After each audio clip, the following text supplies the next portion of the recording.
Supreme court ने CBI को सुशांत सिंह राजपूत मामले की जांच करने का आदेश दे दिया है। वहीं पोल खुलने के डर से कुछ लोगों का छटपटाना शुरू हो चुका है, क्योंकि कई बड़े राज खुलने वाले हैं। तो इसी टॉपिक पर आज हमारे साथ जुड़े हैं बिहार से वेद प्रकाश तिवारी जी, जिनकी इस मुहिम को सोशल मीडिया आदि के जरिए आगे बढ़ाने व सुशांत सिंह राजपूत के मुद्दे को जनता के सामने लाने में बहुत अहम भूमिका रही है। तो सर, कोर्ट के इस निर्णय व इस पूरे मामले पर आए नए मोड़ पर आपका क्या कहना है? आपके चैनल को और आपको सभी को बहुत बहुत बधाई। और ये एक जीत छोटी सी है, लेकिन जीत ये हमारे लिए छोटी सी है। लेकिन जो लोग इसके कारण इसके कारण जो जलन पैदा हुआ है, जो लोग इसके कारण रो रहे हैं, जो लोग इनके कारण छाती पीट रहे हैं, कहीं ना कहीं पता चल रहा है कि इनके गिरेबान पे कहीं सीबीआई का हाथ नहीं पहुंच जाए, कहीं जो इनके चिलगोजे हैं वो कहीं न फंस जाए, जो इनके चाटुकार हैं वो न फंस जाए। ये लगातार महाराष्ट्र सरकार को डर लगता है। सवाल में तिवारी भैया ये भी पूछते हैं कि आखिर आपको डर क्यों है?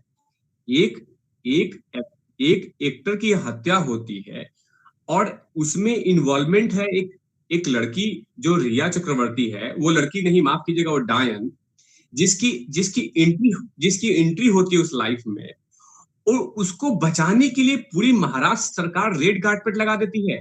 सवाल खड़ा होता है कि जब एक टैलेंटेड आईपीएस ऑफिसर यानी कि मुंबई का पुलिस कमिश्नर परमबीर सिंह, जो अपने आप को टैलेंट और स्कॉटलैंड पुलिस की बराबरी करते हैं, और एक साफ साफ सबको दिख रहा है कि ये आत्महत्या नहीं है, ये हत्या है। उसके बाद भी आप सभी लोगों ने, यानी कि जितनी महाराष्ट्र की सरकार की जितनी प्रशासनिक सेवाएं हैं, सभी लोग ने हम पे और आप पे सब पे थोप दिया कि ये आत्महत्या है। लेकिन आत्महत्या नहीं है, उसको आपकी जो कुंठित मानसिकता वाली सोच वाली जो प्रशासन है, उन लोगों ने हम पे थोपा है। लेकिन आप जैसे मीडिया कर्मी, आप जैसे चैनल वाले लोग और करोड़ों करोड़ों फैंस जो लगे हुए हैं कहीं ना कहीं सुशांत सिंह राजपूत को न्याय दिलाने के लिए, वो चाहते हैं इस दूध का दूध पानी का पानी होना चाहिए। आखिर माजरा क्या है? क्या लगातार सुशांत सिंह राजपूत के मामले में जिस तरह से आपका रवैया रहा है महाराष्ट्र सरकार का, क्या आप हम पे इस तरह के जो घटना है, इस तरह का जो कुकर्म है, जनता पे लादते रहेंगे और बॉलीवुड को हमेशा साथ दिखाएंगे? ये अब जनता बर्दाश्त नहीं करेगी। पत्रकार महोदय, मैं आपको बता दूं कि सिर्फ इनकी सुशांत भाई की हत्या नहीं, इससे पहले हमारी बहन दिशा साल्यान जी के साथ ऐसा गलत हुआ। उसके बाद आप जब देखेंगे श्रीदेवी के साथ जैसा हुआ घटना, उसके बाद प्रवीण बॉबी के साथ हुआ, जिया खान के साथ जैसी घटना हुआ, दिव्या भारती के साथ हुआ। लेकिन कहीं पे कोई पकड़ा नहीं जाता है। आप पे हम पे सिर्फ ये थोपा जा रहा है कि आत्महत्या है, और हम इसको एब्जॉर्ब कर लेते हैं, हम इसको रख लेते हैं। लेकिन 2020 की जनता है, जवाब देगी और चाहती है कि न्याय मिले, वो चाहे जिया खान हो या सुशांत सिंह राजपूत भी हो या हमारी श्रीदेवी हो, जो भी लोग हैं, उनको न्याय मिलनी चाहिए। आप बॉलीवुड में कुकर्म कीजिए और हम आपका गुणगान करें। अब बताइए कि आलिया भट्ट, 5वीं पास लड़की को 40 मिलियन लोग फॉलो करता है।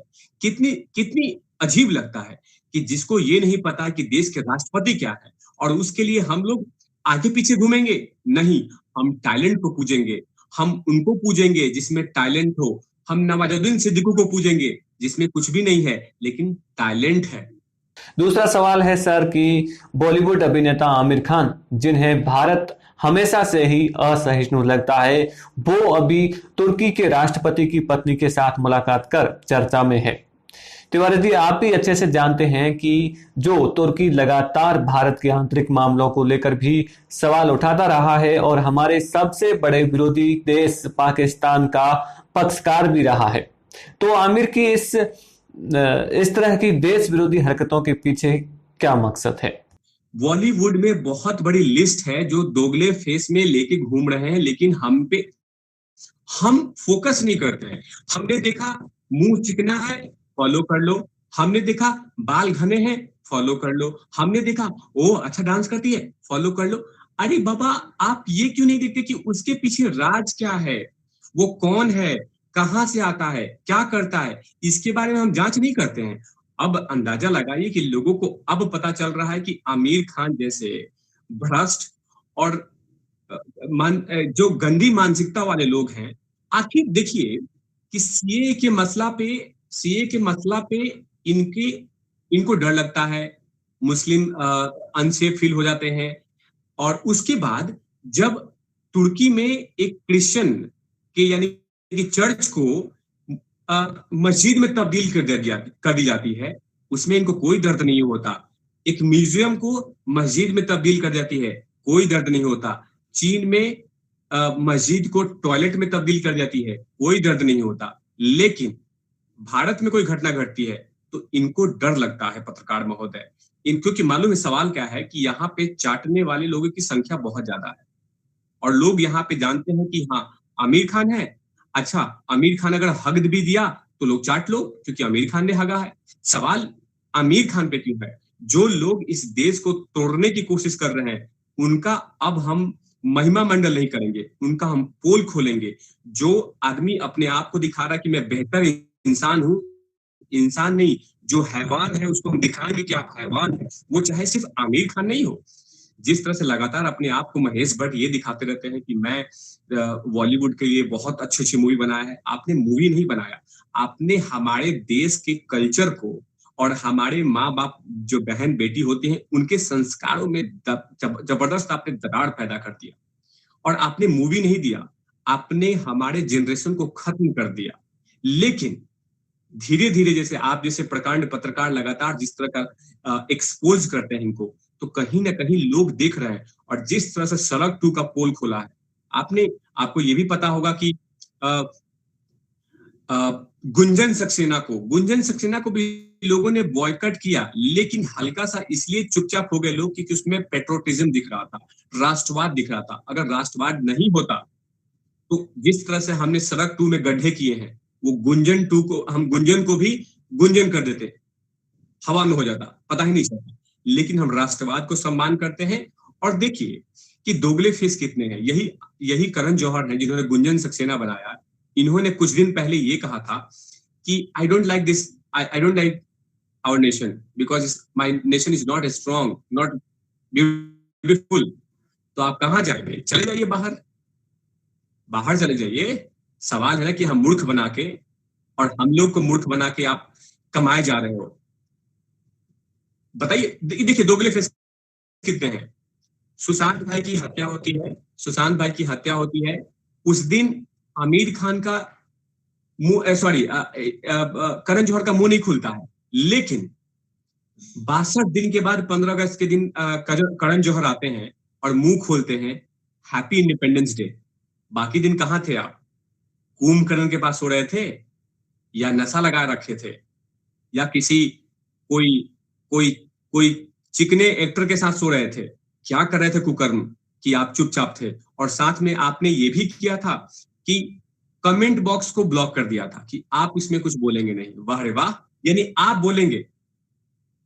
बोलने की आजादी को अगर रोका जाता है तो आप लगते हो रोने, और इंस्टाग्राम पे आप बोलने की आजादी के लिए ब्लॉक कर देते हो। वाह जी वाह, यानी कि दोगले फेस आप लोग हैं। देखिए पत्रकार महोदय, सिर्फ दोगले फेस बॉलीवुड में सिर्फ आमिर खान नहीं है, बहुत लोग हैं, बहुत बड़ी लंबी लिस्ट है।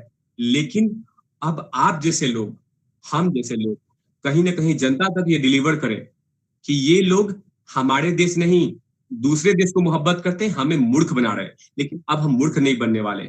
2020 की जनता है, करारा जवाब देगी। और जिस तरह से पत्रकार महोदय मैं तुर्की पे आता हूँ, माफ कीजिएगा, जिस तरह से तुर्की पे जाके वहां पे मेल मिलाप कर रहे हैं, क्या जरूरत था आपको? आपने ये मैसेज दिया है कि मैं कट्टरवादिता मुझे ज्यादा इंपॉर्टेंट है। आप शूटिंग करने नहीं गए हैं, आप डील करने गए हैं।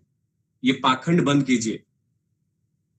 कोरोना काल सब जगह है, लेकिन आप तुर्की में क्यों गए? क्योंकि आपका दिल मिलता है। आप वहां जाके मिले सुर मेरा तुम्हारा तो सुर बने हमारा, आप वहां ये गाएंगे कि हमारे दिल में भी जख्म है और तुम्हारे दिल में भी जख्म है, मिल जाते हैं। और जख्म मिला लेंगे तो कहीं क्या पता जख्म कम हो जाए। लेकिन आमिर खान को ये समझना होगा कि देश, अगर आपको कोरोना काल में ही जाना था तो लंदन चले जाते, अमेरिका चले जाते, यूरोप चले जाते, लेकिन आप तुर्की में क्यों गए? क्योंकि टर्की में इसलिए कि वहां कट्टरवादिता सबसे चरम सीमा पे है। वहां पे लोग इस तरह से, बताइए, एक म्यूजियम को मस्जिद में तब्दील कर देना कहीं ना कहीं पूरे देश को अचंभित करता है। और उस समय आप चुपचाप थे, और आज पाखंड करते हो इस देश में जब कुछ प्रॉब्लम होता है छोटा मोटा, जबकि देश के कानून के प्रति सीएए जबरदस्ती थोपा नहीं गया था। सीएए संविधान के प्रक्रिया को पूरा करके लाया गया था। लेकिन आमिर खान को लगा कि मोदी जी ने सुबह उठे और बोले कि हाँ ये रहा सीए। सीए पे बहस हुई थी, सीए क्या था उनको पता नहीं था। आपने देखा ना, दोगले फेस कितने लोग होते हैं। स्वरा भास्कर को ये नहीं पता है कि सीए का फुल फॉर्म क्या है, एनआरसी का फुल फॉर्म क्या है, और वो लोग आग लगा रहे थे।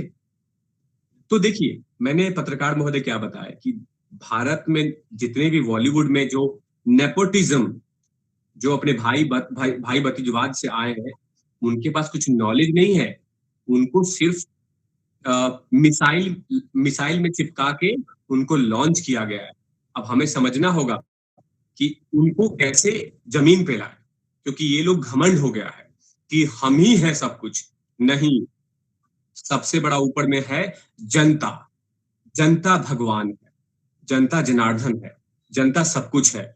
जनता ने चाहा तो आसमान पकड़ेंगे, और जनता ने चाहा तो जमीन पे रहेंगे। तो फिलहाल इस वीडियो में बस इतना ही। आपकी क्या राय है कमेंट करके जरूर बताएं। वीडियो पसंद आए तो लाइक कीजिए, शेयर कीजिए, और ऐसी ही वीडियोस के लिए अपना इंडिया चैनल को सब्सक्राइब कीजिए। जय हिंद, जय भारत।